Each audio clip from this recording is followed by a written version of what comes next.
Hello, hello, hello, hello, hello, hello. So today we will be talking about fascism once again. Look, I am sorry, but like fascism, it's like cancer. That wasn't very original. I'm sorry, but like, look, you get what I'm saying. Like cancer, once it gets hold, and once I suppose I'm not a doctor either. Perhaps I shouldn't have used this analogy at all. But like once we all have like some form of deformity or malignancy in our bodies. Okay, even if you're the healthiest person, but your immune system keeps you down, so it doesn't become a problem. Societies work in the same way. What else? I mean, a large society works the same way as a human body, because humans are social creatures. Now, essentially, you can have something in a society, like let's say 1 in a million people or 1 in 100,000 people may be a serial killer, 1 in 100 may be a fraudster. But the thing is, when you get more, and society will be able to handle that because societies are resilient.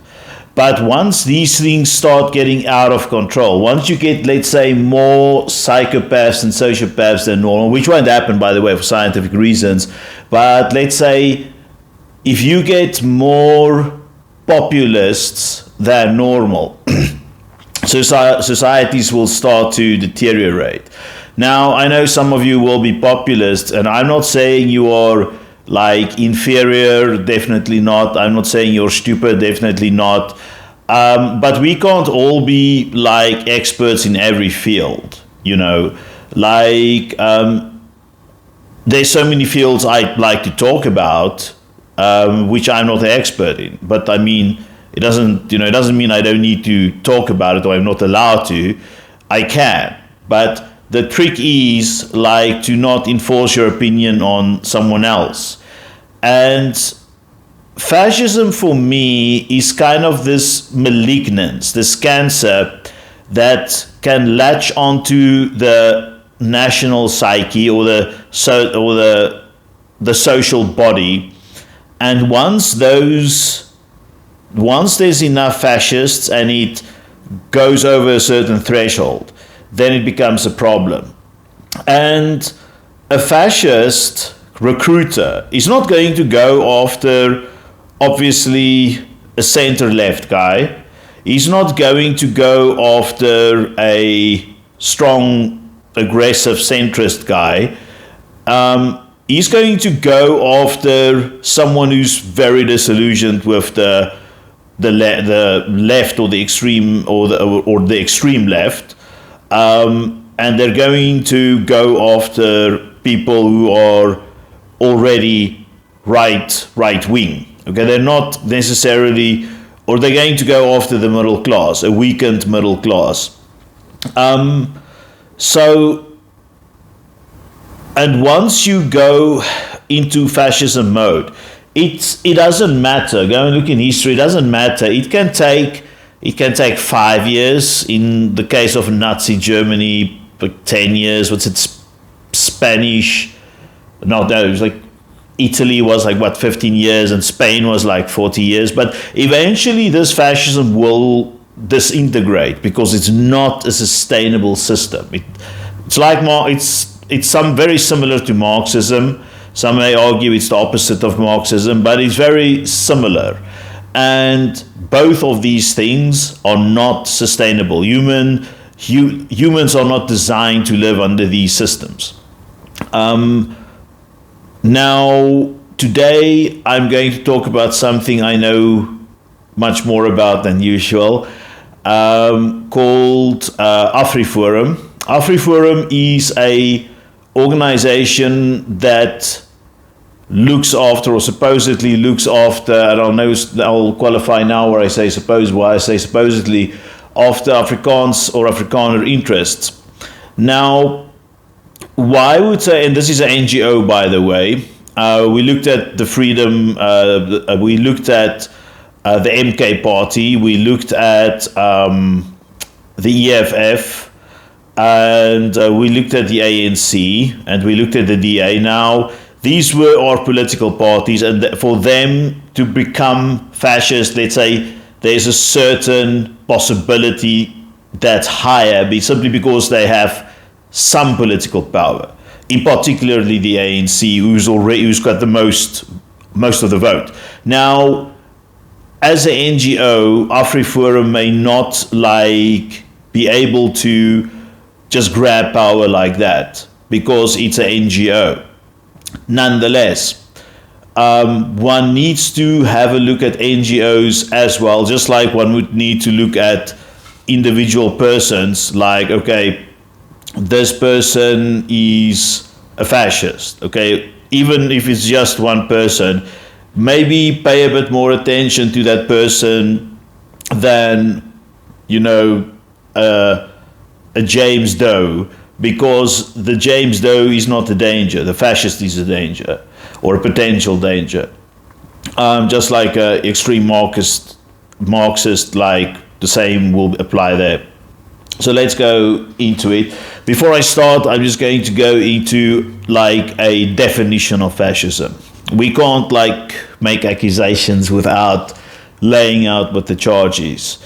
And before I start, I am not kneecapping any of the people or the organizations I am talking about. I have nothing per se against the EFF, the MK, the DA, the ANC, or these people, Afriforum. It's just important, you can't just make one video about one of these organizations. It's not fair. You have to you either have to make none, or you have to make videos of all of them. Now, I can't make videos of all of them unless I have some very specialized channel just about fascism, and I don't want to do it. It'll be too much work, and after a while I will just get bored about doing it. I'm not a social justice warrior. I'm not an activist, so I'm not going to go too deep into any of my subjects. Also, I'm not trained in any of these things, so this is just a lot of this is just my personal opinion. However, with this fascism series, we have some research and we have some backup to make comparisons. So, first off, introduction to fascism. Fascism, often associated with the authoritarian regimes of the 20th century, remains a politically and academically contested concept. In the 21st, while the term is frequently invoked in public discourse, scholars stress that it should be applied based on clear historical and behavioral criteria, rather than rhetorical convenience. Fascism is not restricted to a specific culture or geography. You see, everyone can get it. And its essential traits have emerged in both state and non-state actors across different historical periods. Organizations that emphasize cultural purity, claim victimhood status, and for a dominant group glorify tradition, and advocate for exclusionary forms of nationalism can exhibit characteristics consistent with fascist political behavior, even without wielding state power. So, before I go on, you can, let's say, be a super victim, okay? Or you can be a super historian talking about your group of people having this super huge achievements, whatever. That's fine, let's say, but you have to only exhibit one or two or three of the traits. If you exhibit, let's say, more than four or five or more, then we are starting to move into fascism territory, and that's what you should watch out for. This essay assesses whether Afriforum, a South African civil society organization, exhibits any characteristics associated with fascism as defined by leading political theorists and historians. While Afriforum claims to be a non-partisan, non-governmental organization advocating for minority rights, particularly those of Afrikaners and Afrikaans-speaking communities, it has been accused by critics of fostering ethnic nationalism and defending apartheid-era legacies under the guise of cultural preservation. Using a framework based on the expanded global definitions of fascism from scholars such as Robert Paxton, Umberto Eco, and Stanley Payne, this essay examines Afriforum's leadership structure, ideological messaging, political strategies, and public campaigns. The analysis focuses not only on the legitimacy of or popularity of Afriforum's actions, but on whether its patterns of behavior, discourse, and organization align with the global characteristics of fascism. 2. Defining fascism in global terms. Fascism is not a single ideology, but a political syndrome characterized by a recognizable cluster of behaviors and goals. According to Robert Paxton, fascism is best understood as a form of political behavior marked by obsessive preoccupation with community decline, humiliation, or victimhood, and by compensatory cults of unity, energy, and purity. I love the way how fascists, it's not always overt, but how they push this purity narrative. It's hilarious. It manifests through mass mobilization, the rejection of pluralism, hostility towards liberal institutions, and glorification of violence or confrontation. Violence as well. Beware of anything or anyone that's violent. I'm not a peacenik. What I'm saying is that, let's say, your neighbor's husband, in a smaller possibility, the wife, is extremely violent. Maybe pay attention to that. Umberto Eco's 1995 essay, Ur-Fascism, outlines 14 key features of what the term eternal fascism includes. That is the cult of tradition, rejection of modernism, the appeal to a frustrated middle class, obsession with conspiracies, fear of difference, selective populism, disdain for intellectuals and liberal values. Stanley Payne adds further clarity by listing 3 essential characteristics. 1. A nationalist authoritarian goal of national regeneration. A rejection of liberal democracy or socialism, the use of militarism, and a mass mobilization. So basically, tradition, a cult of tradition makes sense, as well as rejection. Rejection of modernism, is about the global cabal, which ties in with the obsession with conspiracy theories. Now, there are conspiracies, definitely. I mean, whoever killed, for example, Thomas Sankara, whoever killed John F. Kennedy, not necessarily, but with JFK, but there was a conspiracy, and a conspiracy is very simple to define. It's just like two people, planning a action. That's all it is. It's not very complicated. Now, if you have a theory which borderlines on a accusation of conspiracy, you need proof. You need proof of this. You can't just here is my conspiracy theory. No, I'm sorry, it doesn't stand up. And I have some empathy with people that believe in conspiracy theories. In my personal life, what I've noticed is my rich, successful friends don't believe in conspiracy theories, but the lesser ones, either the ones that's not as rich, or the ones who let's say, have been beaten down by life, who went through serious divorces or were in toxic workplaces, they are more likely to believe in conspiracy theory. So remember, whenever you see a person that believes in a conspiracy theory, don't, and I think I've said this before in one of my videos, like, don't view this person as a loser or a fanatic or an ignorant, stupid person or whatever. View this person as a victim, and please have empathy towards them, because you may, not necessarily sway their opinion, but at least bring some balance into it. And then, selective populism. So selective populism, it's not about what's good for everyone. It's what's good for us. Very simple.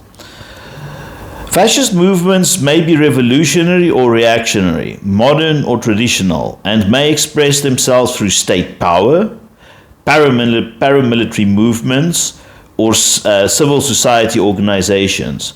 Not all nationalist or conservative groups are fascist, but those that weaponize identity, frame minorities as existential threats, or mythologize a lost era of nationalistic greatness that can fit into the fascist pattern when these behaviors are systematically tied to mass mobilization. So this ties, first off, I want to say paramilitary movements, any organization, whether it's Scientology or freaking Amazon, if they have a military wing, a paramilitary movement, like, the amber blood red lights should be flickering on and off at a very fast frequency, because this is dangerous. If this organization can grow big enough, they may either co-opt or take over or destroy either the police or the proper military. And then, once again,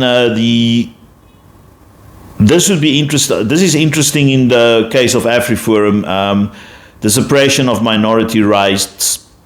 Obviously, Afriforum will not 100% not be found guilty of this, because they promote minority rights, unlike the EFF or the MK parties, who basically wants to not only abolish minority rights, but wants a crackdown on minorities. Go and read their manifestos. I don't need to defend myself on that one.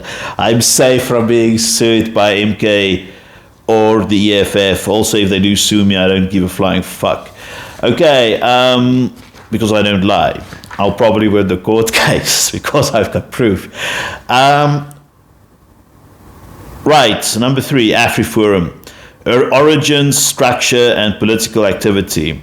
3.1, formation and purpose.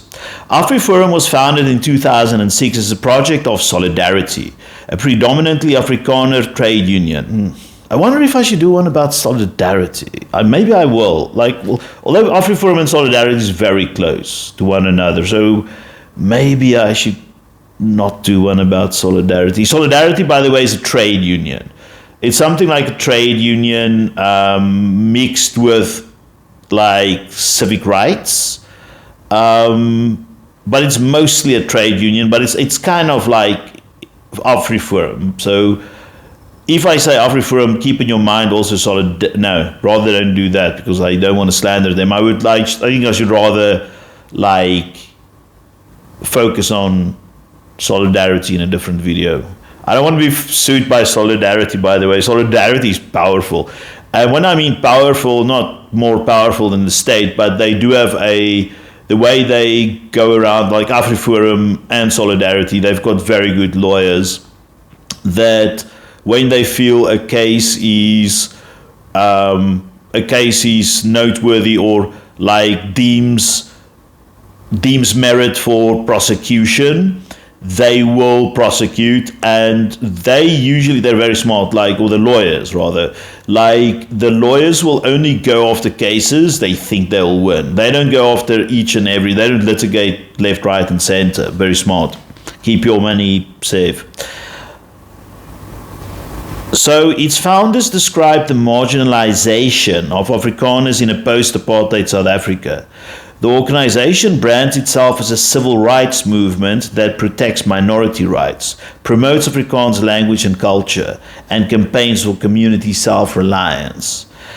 Afriforum's stated objectives include advocacy for minority communities, especially Afrikaans speakers, promotion of cultural heritage sites, opposition to farm attacks, monitoring of hate speech and discrimination, litigation against policies perceived as disadvantaging Afrikaners, such as Afrikaans action, affirmative action and language policies, changes in education. Now, full disclosure, I'm not going to hide it. Like, I can't hide it, because those of you who lives in the Anglosphere have probably detected it a long time ago. I am Afrikaans. I'm Afrikaner.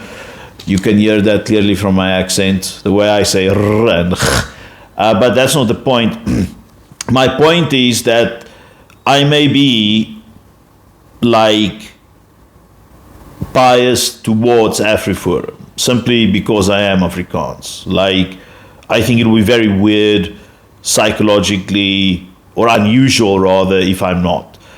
But then again, you get all kinds of YouTubers. I'm not going to drop names, like, because I don't want to be sued, and I don't believe in character assassination on YouTube. It's despicable. But there's a lot of podcasters in South Africa that who have various other different identities, who come with various other angles, who are the same as me. They're just not me, and they're not necessarily Afrikaans, but everyone, they may strive to be as centrist as possible, and I try to do that the same. I strive to be centrist, but one will always have some bias. It's like, I think it's extremely disingenuous to say you have absolutely no bias in your life. One thing here that I've said it in a previous video. These farm attacks, go look at the stats. Go look at statistics, and then come back to me and tell me that it's genocide. And yeah, I'll win the argument, because I'll use academic papers.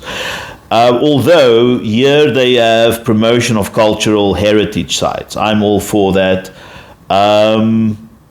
They monitor hate speech and discrimination. I am all for the monitoring of hate speech. Hate speech should be monitored by anyone, actually. Okay, and here and there, I'm in favor of their litigation. Not everything, but here and there they do have a just cause, like to litigate. There was this famous case where the wife of a famous South African president, her security guards skipped a red light. Her convoy and security guards skipped a red light. But this woman is not, she's not that important. She's not a minister. She has never been a minister. And like, when you're in a blue light brigade, as we call them in South Africa, it's like these, for some reason it's the newest Mercedeses or the newest BMWs. It's usually BMW, which is a different story. The BMW thing is quite funny, but like, they just freaking do what they want on the road. No matter who it is, no matter what road it is, they will just break the traffic rules, and they get quite aggressive. Like, on a different case, like, they shot someone, because the person wouldn't get out of the way quickly enough. They shot the person, which is pretty serious. Now, anyway, getting back to the story of this woman and her blue light brigade, they just went over like this traffic light thingy, and they were pulled off by the police. It was like in South Africa, we try to balance, I don't know if you do it in the US or the UK, but in South Africa, we try to balance the police out. Like one black guy and one white guy, or one mixed ethnicity guy and one black guy, or one Indian and one Indian South African and one black guy. And just to make it fair, so the probability of like victimization or the claim of victimization is reduced. So it was like this white guy, Afrikaans guy actually, and a black cop.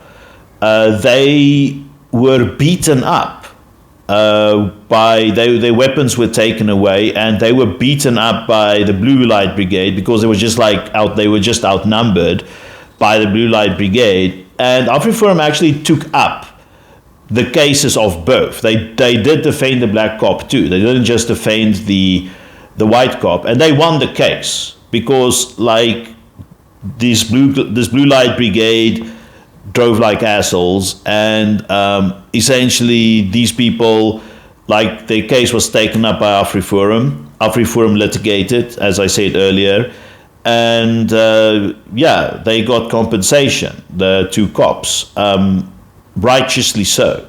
So here and there, never like totally disregard a NGO, because many NGOs do great work. However, let's continue with Afriforum, which are not angels in their own right. Leadership and key figures. Afriforum is led by Kali Kriel, CEO, and Ernst Roots, Deputy CEO. Ernst Roots, I think, was fired in 2023. We'll get to that. Roots has been the organization's most prominent public figure, especially in its legal and public relations campaigns. In 2018, Roots published a book titled Kill the Boer, which argues that anti-white rhetoric in South Africa is dangerously normalized and that Afrikaners are being systematically excluded and targeted under the guise of transformation. The leadership emphasizes Afrikaner cultural survival, arguing that post-1994 South Africa has shifted from apartheid-era domination to a new form of anti-minority discrimination. They routinely position themselves as victims of racial redistribution and frame government policies such as black economic empowerment and employment equity as unjust and unconstitutional. Ernst Roots, I don't know. I think I should do a video about him, but he's not an angel. And you can go and have a look at the mass amount of media about him that's freely available on the internet, and you can go and measure what he says against facts, and a lot of it will be factual, maybe even most will be factual, but he lies about a lot of things, and I think that's why he's no longer the vice CEO. 3.3 Key campaigns and activities. Afriforum operates through litigation, media outreach, community organization, and self-defense training programs. Some of its key campaigns include farm murder monitoring. Afriforum publishes annual reports on farm attacks and lobbies internationally, especially in the US and Europe, to raise awareness of what it describes as a crisis. These efforts have been controversial, with critics accusing the organization of exaggerating crime statistics and implying that white farmers were being targeted in a racial genocide, a claim widely disputed by SAPS and academic researchers. So, and then getting back to this lobbying, when they lobby in the in Europe. They don't go and talk to the president of France. They go to the most racist, far-right person, but with power, in France, and they would go and talk to this person and lobby this person. They will not talk to the moderate president who's in charge. They will not do that, because the person will then say, okay, where's your proof?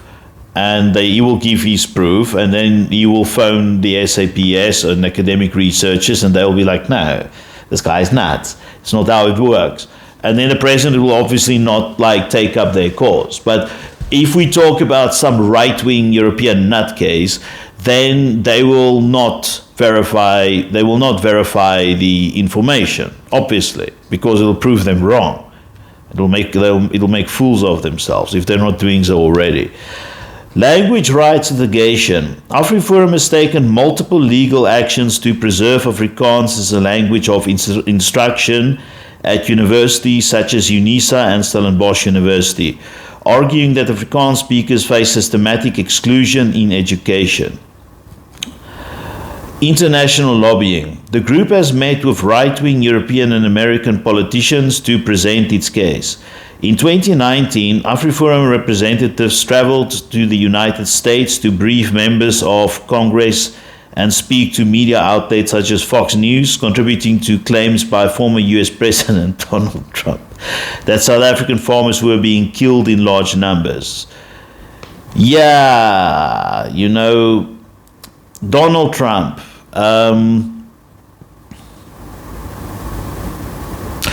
He's a serial liar. And it can be proven it's very easy to prove, by simply fact-checking everything he has said. If you go and say something, if he says something and you go and measure the validity of what he said, he lies. And he frequently lies. What was the most ridiculous one's probably the Haitians who were supposedly eating the pets in this one state. Anyway. Private security and community initiatives. Afriforum has established neighborhood watches and partnerships with private security providers to support Afrikaans-dominated communities. In 2020, it launched its own prosecutorial unit to conduct private prosecutions, raising concerns about parallel justice systems based on racial or cultural lines. Number 4, point-by-point comparison. Afriforum had fascist characteristics. Now it's getting interesting. I love this section. This section compares, not because it's Afriforum, I love this section when it was the MK party and when it was the EFF as well. This section compares Afriforum's behavior, ideology, and structure to the key traits of fascist movements, as identified by scholars such as Paxton, Echo, and Payne. Each point evaluates alignment using real examples and public records. 4.1. Ultranationalism and cultural victimhood. Fascism is rooted in ultranationalism, often expressed through the myth of a dominant ethnic or cultural group that's under threat and must be defended or restored to greatness. This is usually paired with a sense of collective victimhood, a belief that an internal force, like immigrants, minority, or globalist, is suppressing the real nation. Now, before I go on with this, you would probably notice that the last paragraph sounds absurd, and it does, because Afrikaners now are the minority. So it's not possible for us to basically, we're not persecuting another minority. We're not the majority persecuting the minority. However, under apartheid, the apartheid system, we dominated militarily, economically, socially, in every sphere of society. And this is where you can, and this only ended 30 years ago, 35 years ago. You can argue then that the black population was marginalized to the point of being or looking like a minority. Like they couldn't, there was very few things they could do. And then, so this is like how it can be viewed. The second thing is that this ties back to what we spoke about, the national myth, the origin story, the cornerstone. And that is like, that we are being persecuted, and we were great once. We were great, and this is like what a lot of Afrikaans people won't tell you, is that we were great once. Okay, the economy grew at 8%. There was nothing wrong with the infrastructure. Everyone had a lot of money. Everyone had great education. Blah blah blah. And this is true, but this was only true for, let's say, 10%, 15% of the population. It wasn't true for the other 80, 85% of the population. So what is that greatness? No, it just means that like a small amount of people lived in first world conditions and 80% of the people didn't live in first world conditions, much like some South American countries.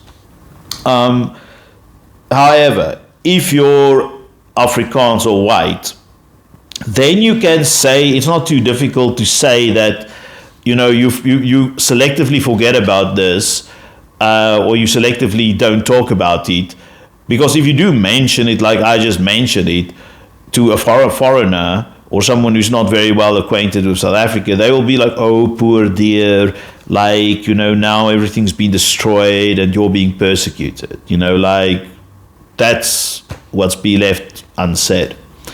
Okay. So how do they position themselves as a persecuted minority? Affirmative action policies amount to systematic discrimination against whites. Afrikaans speakers are being erased from public institutions. White farmers are victims of racialized crime, of a racialized crime epidemic. In the Kill the Boer, that's his book in 2018, Ernst Roots argues that post-1994 South Africa has become a state where Afrikaners are no longer equal citizens, but targets of retribution. These claims of cultural and physical threat reinforce the fascist narrative of national decline, requiring mobilization and defense. Now, okay, I haven't read the book. I'm not sure if I want to, but I'm not averse, because it'll be interesting to see what he thinks. I have, however, heard a quote. It was by a right-wing person, just like full disclosure. But the person said that South Africa is the only country on earth where the majority is being protected from the minority. I'm not going to comment on that. It's just an interesting quote. And I don't believe in it. I don't disbelieve it. This person said it. I think the best is for a lawyer to step in. If one of you are a lawyer, excuse me, if one of you is like a international lawyer or a lawyer, maybe rather a South African lawyer, you can step in and you can tell us if this is true or if it's, malarkey or baloney. So with this ultranationalism and cultural victimhood, okay, there's a strong alignment with fascist victim-based ultranationalism. It really does seem that way. Next up, 4.2, authoritarianism and leadership structure. I'll never be able to pronounce Finnish words. Finnish words are like this long, with this long words at the font of like sans serif number 8. It's just with 5 T's in a row. Like, if you're Finnish, I'm not making fun of your language. I'm just saying your words are very long. In any case, authoritarianism and leadership structure. Fascist movements are hierarchical, with power concentrated in the leadership figure or inner circle. While Afriforum is not a political party, it operates with highly centralized structure, led by Kali Kriel and formerly Ernst Roets. Decisions are not made through participatory democracy structures, but through executive direction. The organization presents its leadership as the legitimate voice of Afrikaners. Critics within Afrikaans communities who reject Afriforum's narrative are often dismissed or ignored in official discourse. Public debate is not encouraged within the organization, and its ideological direction has remained fixed. I just want to get back to this.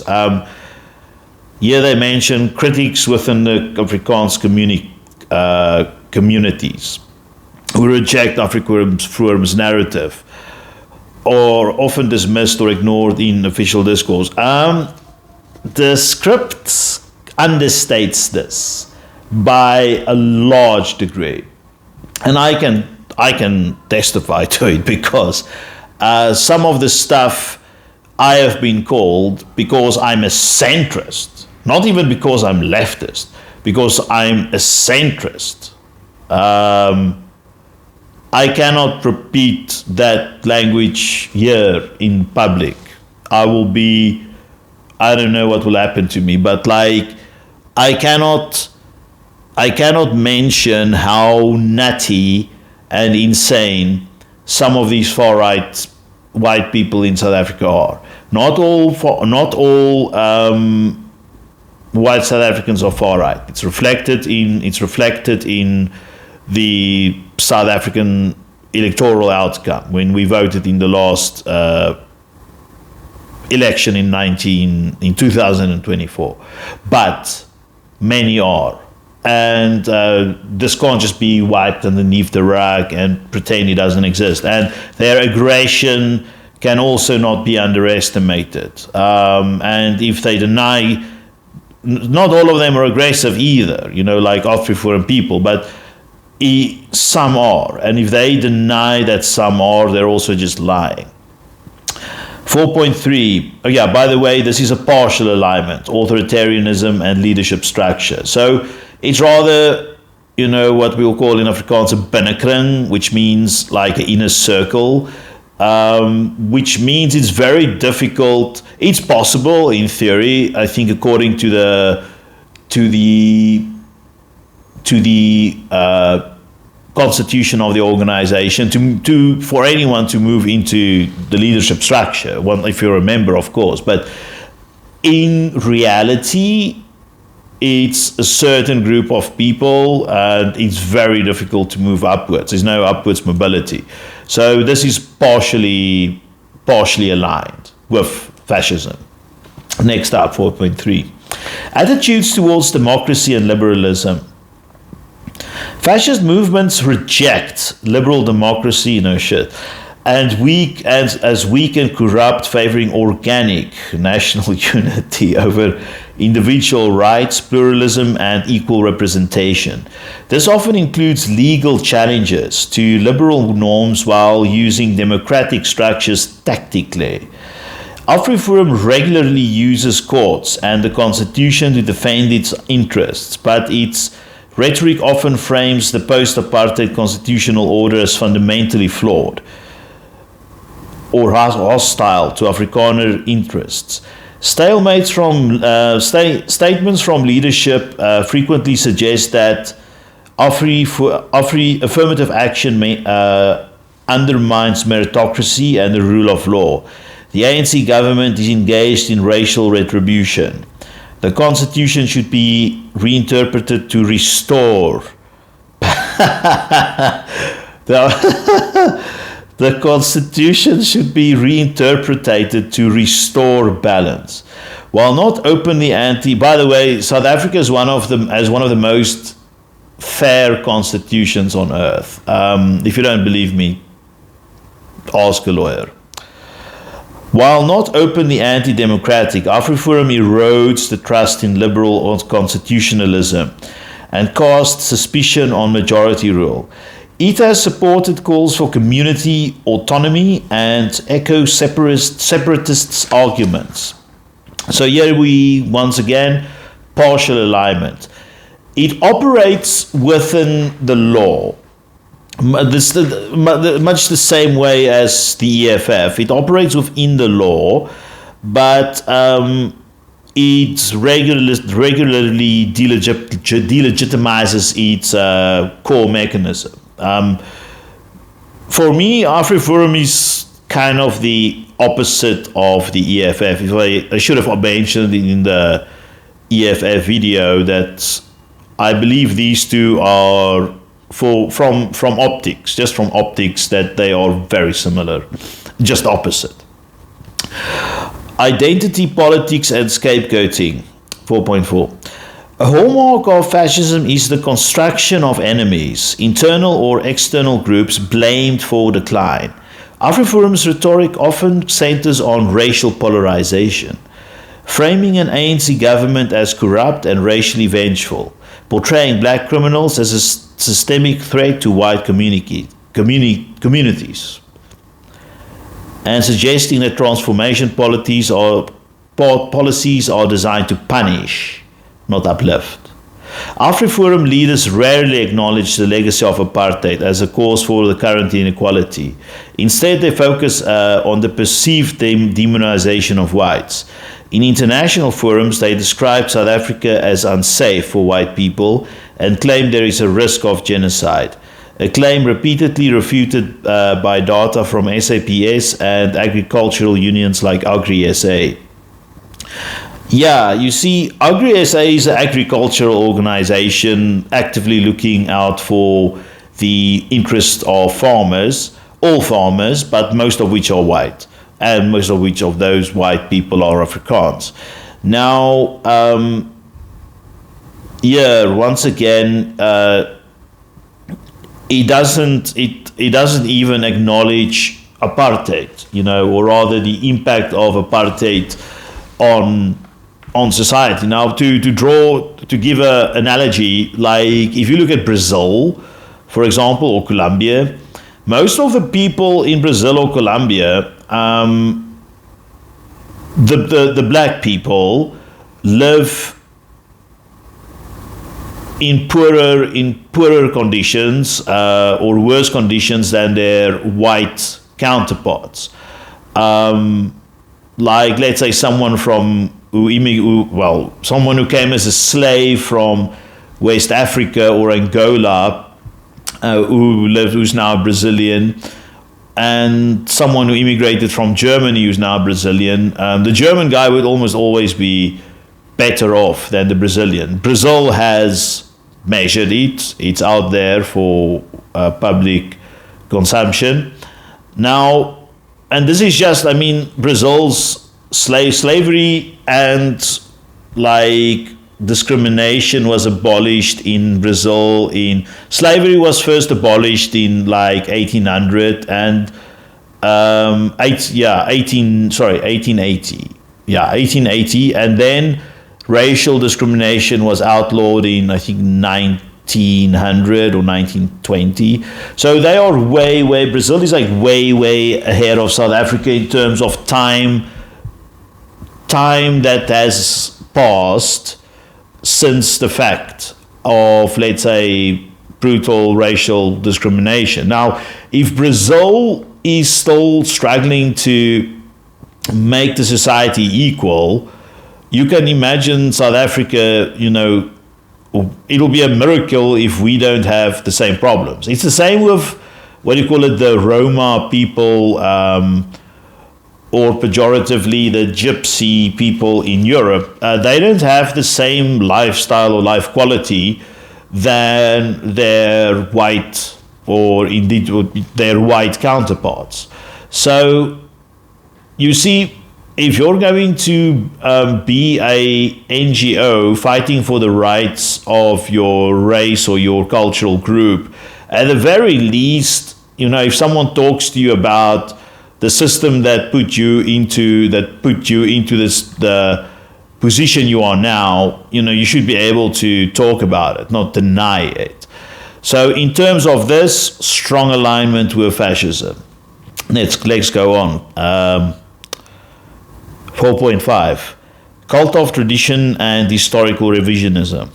Fascist movements often glorify a mythic past, promoting cultural purity and traditional values as antidotes to modern decay. This includes revisionist history that downplays the crimes of former regimes. Afriforum has defended controversial historical symbols, opposed the removal of Paul Kruger and Cecil Rhodes statues, objected to renaming streets and public spaces, argued that apartheid was not a crime against humanity. Roots, 2019. In 2019, during a debate within the SAHRC, Roots posted a photo of an apartheid flag. Oh, Jesus. The apartheid flag's like the Nazi flag. You can't show it in South Africa. It's illegal. After being instructed not to. Oh, my word. This act was widely viewed as provocative and intended to test limits on apartheid nostalgia.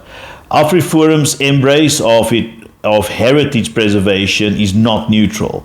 It selects a version of history that centers Afrikaans identity while minimizing the violence of apartheid. Strong alignment, all of this behavior, with fascism and traditionalist and historical denial. I just want to say, with the statues, I'm a bit like, okay, fine, you can remove them and put them, melting it down is going too far because, that is destruction of art. And I love art and always be against the destruction of any form of art, no matter what it is. But yeah, I don't know, maybe move that thing then and put it in the desert. There's a town in South Africa called Oranje where they have put some of these super offensive statues or sculptures of former apartheid leaders or politicians. So move it there. The benefit of moving it in, and it's a desert area, Oranje or semi-desert. The benefit of moving it there is the pigeons will no longer shit on it because pigeons don't live in the desert. That'll be a benefit. But then South Africa, I don't want to, Jesus, I'm going to get blackmailed, not blackmailed, blacklisted for this or sued.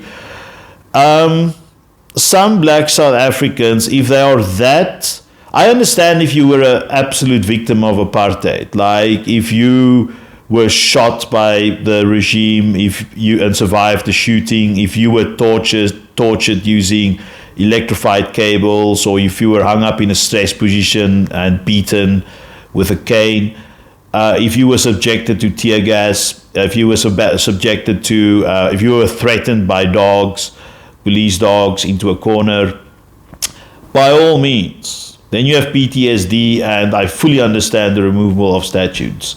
But remember, these people, if that happened to you if you were 15, let's say it happened to you in 1990, how old will you be now? You'll be pretty old. So if you are young, let's say you're 20 now, and you go into a coma of being over-triggered by seeing a statue of a guy who died 200 years ago, maybe you should see a psychologist. And I'm not saying you are weak or a loser or you're pathetic or whatever. I'm saying that you're being triggered by things that should be not so triggering. I don't run 1 kilometer if I see a cockroach. And I'm not I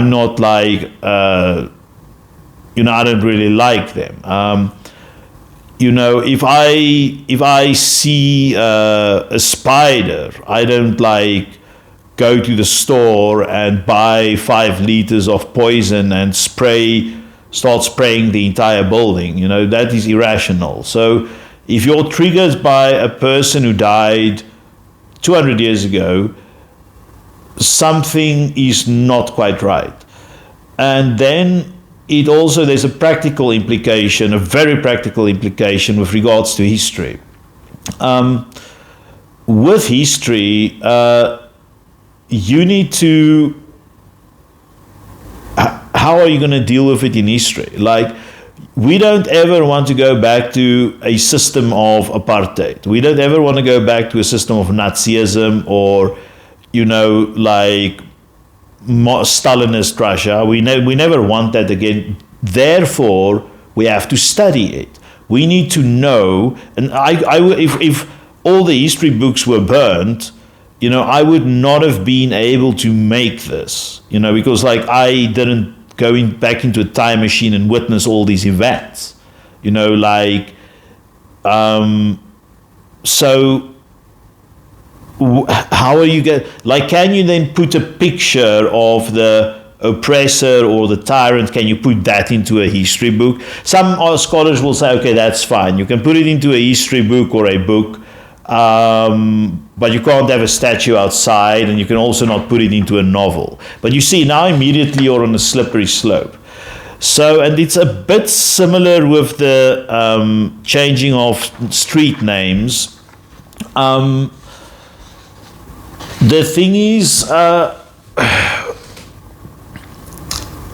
think that the street names should represent the most offensive names, like Hendrik Verwoerd, the architect of apartheid, should be removed just like immediately. And even if you have to give the street a stupid name like 555 or whatever, just remove it immediately. And a lot of people say, oh, but street name changes cost money. Just take paint, good quality paint, paint over it and paint the new name. It's not rocket science. And, you don't need to get the stroke about it. But I would say make 80% of South Africans' population are Black African. So I would say 80% of the names should reflect their preference and culture, their original names for places, and their heroes, whoever those heroes may be, kings or struggle icons or whatever, or animal names in their local language. And then the other 20%, which consists of Afrikaners, Anglo-white South Africans, Indian South Africans, mixed ethnicity South Africans, or brown Afrikaners, these names should then, the remaining population part then should then basically reflect their preferences. Okay, also you can't choose the most offensive person as your hero, because that's nuts. But share the country, and I've got, okay, I'm going to make a separate video about this, but I feel the same about Israel-Palestine. I don't think there should be 2 countries. I think it should be one, and I think they should share it.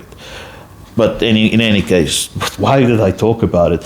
In any case, cult of tradition and historical revisionism, strong alignment for Afriforum. There's a lot of strong alignments at this stage. And we still have a couple of pages left. Okay, 4.6, militarism and parallel behavior. Fascist movements historically develop militias or paramilitary arms to enforce ideological order and intimidate opponents. For example, the SA in Germany, the Black Shirts in Italy. Afriforum does not have a formal militia, but maintain a network of neighborhood watch programs, private security firms, and self-defense training programs for self-defense. In 2020, Afriforum launched its own private prosecution unit, raising legal and ethical concerns about the emergence of parallel legal systems driven by racial and cultural identity. This mirrors the fascist strategy of building informal enforcement power outside the state. Okay, just 2 things here. Yeah, I agree with this, except with the private prosecution unit. It's run by Gerry Nel, Gerry Nel's getting old, I believe. Those of you who don't know Gerry Nel, he was the prosecutor against Oscar Pistorius when Oscar Pistorius killed his wife, Ria Steenkamp, in that brutal murder. He leads that unit, and I don't think it's bad. Why? Because the South African state is kind of a failed state in the sense that it's not a failed state, it's just a super ineffective state. Like, if you want to prosecute someone who's been corrupt, it takes like 10 years, So if you have a different organization like the Freedom Front or the EFF, and they've got their own litigation unit, why not? If these people can, like the EFF or Afriforum, if they can litigate someone because the state's too slow, do it. Go on for it. But here we still have a partial alignment. It does not form an official paramilitary force, but exhibits paramilitary features. They did so up until a few years ago. They had the so-called commandos, or commandos, as we call it in Afrikaans, which were guys on horses with weapons. It was paramilitary, but then the government banned it. Some people say, they shouldn't have banned it. I'm of two minds. Once again, you don't want this Ku Klux Klan people running around enforcing law, but you can also not have massive black gaps. I did it in the farm murder video, where in South Africa there does exist these huge black gaps of law enforcement, where you'll have a police station and then it serves people in a 50 kilometer radius, for example, or even larger, and often the police don't even have petrol for their vehicles, so they can't do everything. So here, I don't want paramilitary units, but you can see where it comes from, right? Okay, 4.7. Okay, so this is partial alignment. 4.7, control of narrative and media relations. Or if you control the narrative, then I've got some questions for you. Fascist movements attempt to monopolize national narratives, thereby vilifying independent media, the legacy media, and promote tightly controlled messaging. Afriforum is highly media savvy. It maintains and owns media platforms like Forum News. It regularly produces content defending Afrikaner. I think, is Marula Media also owned by Afriforum, or is that Solidarity? I will get back to you on Marula Media. But Marula Media has some strange ideas. Not that it's wrong. I'm not going to say I'm Mr. Right and everyone else is wrong. I'm just saying they're strange, and maybe they think I'm strange, but as long as no one says something that that's false news or disinformation or misinformation, or that they can be litigated for, then it's fine. It's freedom of speech, unless you stay in North Korea. Afriforum is highly media savvy. It maintains its own media platform called Forum News. Regularly produces content defending Afrikaans cultural identity, publishes books, legal briefings, and international reports supporting its perspective. While it does not attack journalists with the same aggression as some movements, it often paints mainstream media as hostile to whites. Sorry, I just laughing because this is so wrong, or captured by political correctness. The organization seeks to bypass national media by engaging directly with sympathetic foreign platforms. For example, Tucker Carlson tonight on Fox News. Yeah, there's so many things wrong with Tucker Carlson. I'm not even going to get into it. With this, there's partial alignment, seeks narrative control, but without state-level censorship or repression. Okay, let's do the first summary tale of alignment.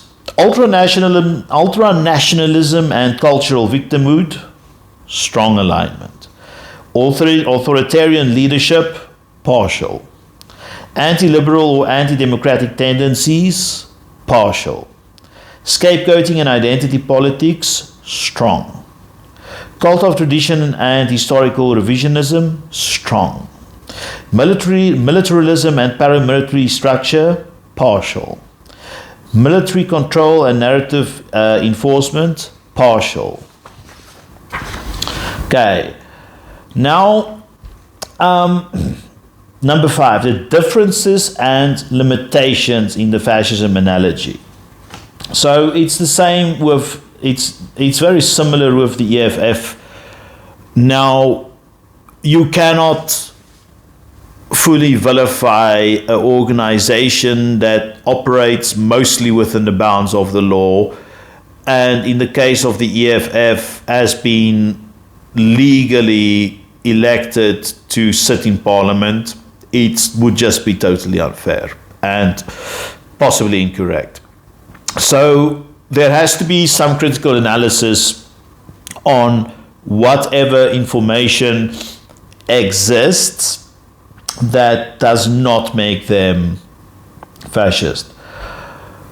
While Afriforum exhibits several characteristics consistent with fascist movements, particularly around identity politics, victimhood, nationalization, and cultural traditionalism, important differences remain. Recognizing these distinctions is essentially for avoiding misuse of the term fascism and for accurately situating Afriforum within South Africa and a democratic landscape. 5.1. Absence of totalitarian ambition or state power. Yeah, they're too small to go for these things, and they're not contemplating a coup. Fascist movements historically seek to seize power, seize the state, and impose a totalizing ideology across all public and private life. Mussolini's regime aimed for full control of society, everything within the state, nothing outside the state. And Hitler dismantled all opposing institutions upon assuming power in 1933. Afriforum does not seek national political control. It does not run for office and claims to be non-partisan. While it pursues community-level autonomy, there is no stated objective to dismantle national governance or democratic elections. Instead, it works through courts, media, and advocacy, remaining within the boundaries of constitutional democracy.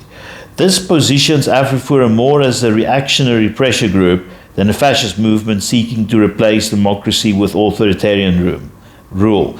This is also how they position themselves, like from a marketing perspective, that they are just a pressure group, they're an NGO, and in this case there's no alignment. Afriforum does not aim to abolish democracy. Then this is like, something that really counts in their favor. They don't want to do that. 5.2. Civil society organization, not a mass political party. Fascist movements typically operate as mass-based political parties that organize across all sectors of society: military, youth, unions, and civil services. Their power depends on broad mobilization and often electoral strategies. Afriforum is not a party and does not seek electoral power. Its influence is limited to Afrikaner communities, legal cases, and cultural spheres. It lacks the mass appeal and structural integration seen in classical fascism. While it has over 300,000 members as of 2023, its reach is ethnically and linguistically narrow. Yeah, as I said, it's like very few white people in South Africa. It's like, what, 5 million. So the damage they can do is like relatively limited. For the civil society organization and not a political political party thingy, we have partial alignment. 5.3, no formal rejection or democracy of rule of law. Unlike fascists who reject democracy as inherently weak, Afriforum relies on courts and legal systems to advance its goals. The organization frequently invokes the Constitution, appeals to legal precedent, and engages in public litigation. Though it sometimes criticizes its outcomes of democratic policy, example, affirmative action, it does not reject democracy outright. The tactics remain legalist, even if the intent may challenge the spirit of inclusive transformation. So, no formal rejection of democracy. That's very good news, and therefore they get the no alignment stamp. Good on you, Afriforum. 5.4, no use of systematic violence or state terror. Fascist movements routinely used organized violence, whether through state machinery or paramilitary groups, from Mussolini's black shirts to Pinochet's death squads. Violence was central to enforcing ideological rule. Afriforum has not organized or encouraged physical violence, though it supports armed self-defense and neighborhood policing. It focuses on security, stops short of coercive violence against opponents, and there are no confirmed instances of Afriforum initiating attacks or encouraging violence against political adversaries. Yeah, it's not violent at all. Partial alignment. Promotes self-defense culture, but not violent enforcement of ideology. Yeah, so the problem is they do seem like, it's like these prepper guys, or this, what do you call it? No, I don't know them too well. The Patriot boys in the US. And it's more like the prepper guys who's just, they've got like 5 guns in their basement and food for like 2 years. But that doesn't make you a criminal. Like, if you just live like this, you live off the land and, you know, you recycle your own shit and you have like 10,000 rounds of ammunition. If you don't break the law, there isn't a problem. Okay, so that's partial alignment. Next, 5.5, victim identity versus supremacist ideology. Maybe it's a good thing that I don't know how to pronounce supremacist. It means I am not one. Okay, fascism is often explicitly supremacist. It glorifies a chosen group as biologically or culturally superior. While Afriforum centers on Afrikaans identity, it does not formally endorse white supremacy or racial superiority. Its leaders assert that they are self-defending cultural rights, not asserting racial dominance. However, its line is blurred when the apartheid legacy is minimized or relativized. Racial inequality is framed as a result of reverse racism rather than historical disposition. Historical symbols of oppression are defended in the name of heritage. This places Afriforum closest to ethno-nationalist conservatism than explicitly fascist. So, they are not a supremacist organization, but when there's a discussion like about apartheid, they either scurry into the corner or run out of the door. For this, obviously, partial alignment emphasizes cultural survival, not overt supremacy.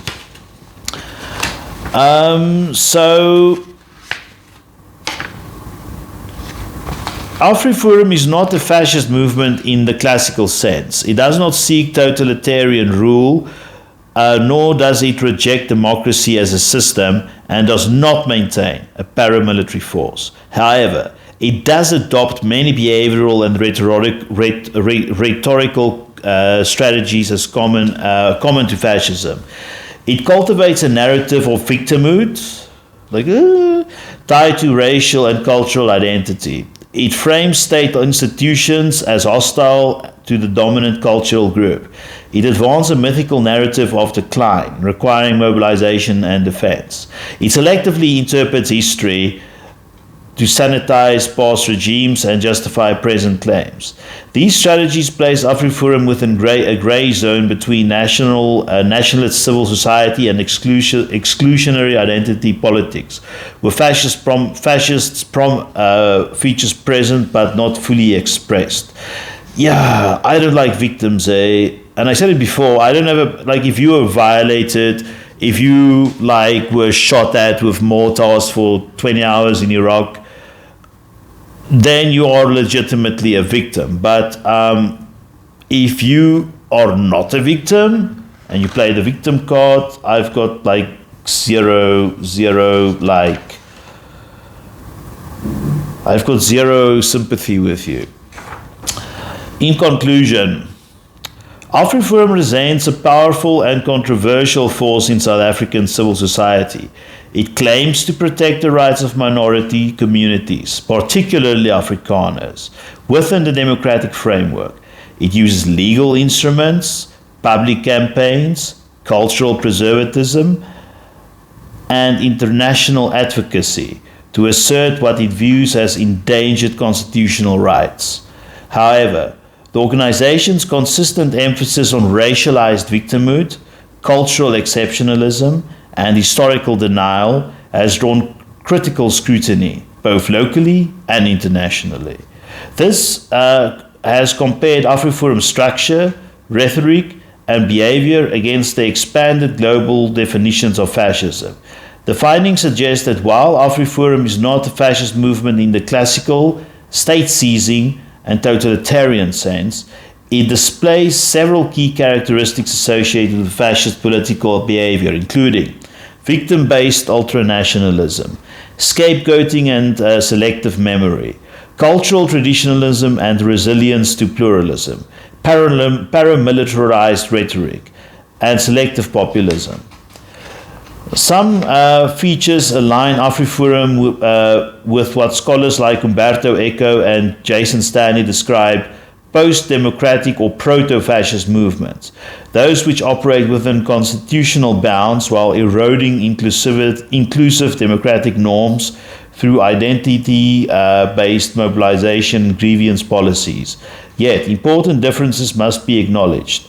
Afriforum does not attempt to seize political power, nor does it call for the abolition of elections or liberal institutions.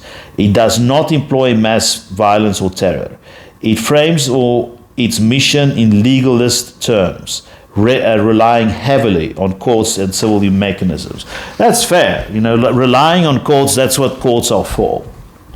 This places Afriforum closest to ethno-nationalist conservatism, bordering on inclusionary identity politics, than full-blown fascism, rather than full-blown fascism. Its behavior is symptomatic of a broader global trend. Democratic societies enabling the rise of movements that use the language of victimhood, legality, and cultural preservation to reassert dominance in transformed societies. In conclusion, Afriforum does not meet all the structural or ideological requirements to be labeled as a fascist movement.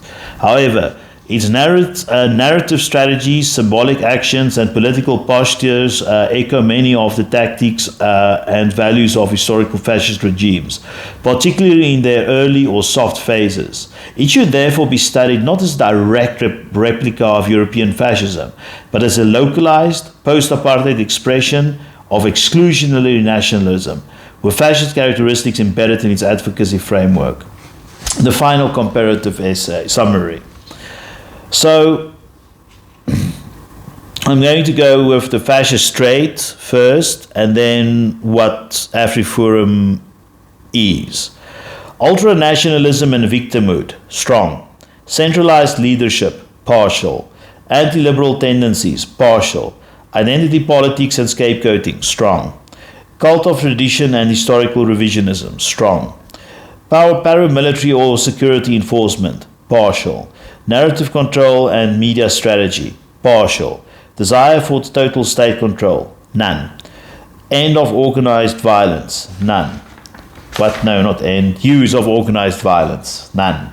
So it's got 3 strongs, 2 nones, and 4 partials.